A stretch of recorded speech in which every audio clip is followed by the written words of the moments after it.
Hello, welcome to Devotionables, brief devotions for busy people. My name is Aaron, and I have the privilege of leading this devotion. And we are in Psalm 95. It's a short psalm, so let me read it to you real quick first.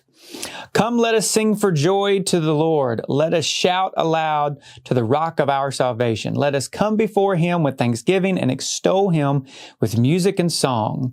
For the Lord is the great God, the great King above all gods. In His hand are the depths of the earth, and the mountain peaks belong to Him. The sea is His, for He made it, and His hands formed the dry land. Come, let us bow down and worship. Let us kneel before the Lord, our Maker.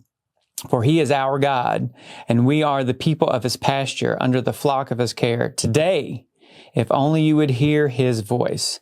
Do not harden your hearts like you did in Meribah, as you did that day in Massah in the wilderness, where your ancestors tested me. They tried me, though they had seen what I did.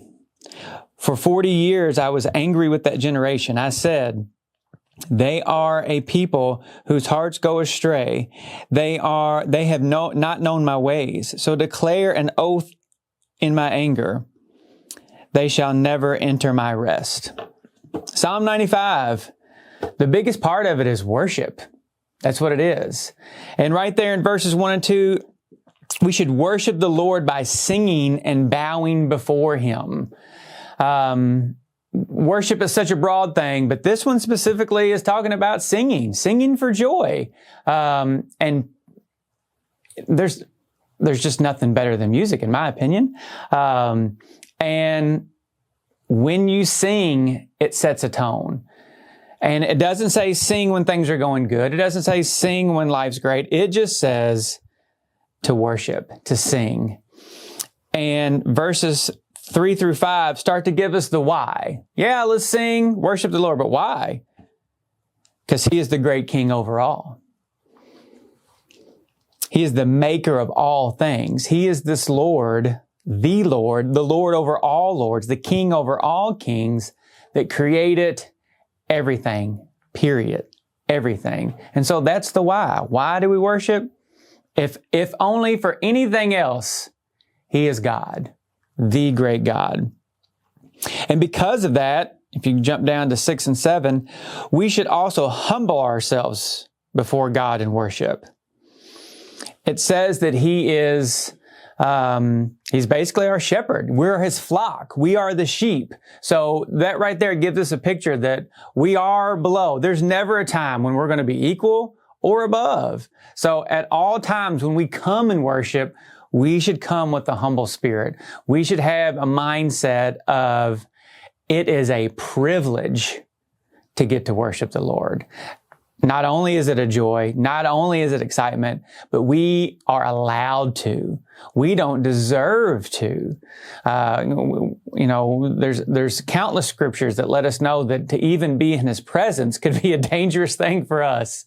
And yet He allows us to have an intimate relationship. Going back, He's the God that created everything. And at the very same time, He wants to know you and me individually. And that is just another reason that we should worship. The psalmist kind of wraps up there towards the in between 7 and 11 as a good teacher should, and he gives us a non-example. And he talks about the Israelites. Many moons before this, they turned against Moses. And when they did, what they were really doing was turning against God. And because of that, and their lack of worship, their lack of understanding, they wandered. And they didn't feel that presence of the Lord for 40 years, for a long time. Many of them didn't get to follow through with those final promises of getting into the promised land because of that. And so we have all these reasons to give joy. We have examples from the Bible of what happened when people didn't worship and when people didn't believe and when people didn't give joy and excitement. And the problem is so often we make decisions based on our emotions. And the truth of the matter is, in John 4:24, it says, God is spirit, and His worshipers must worship in spirit and in truth. And so if we start with the truth of the Lord, that should be what drives our decisions. Again, back to verse 1, it just says worship, sing. It doesn't give anything about how you feel, what you want. It just says, hey, this is a commandment, worship the Lord. And if you wake up and you say, I'm going to worship the Lord, no matter where your emotions are, it will start to drive that train and turn those emotions around.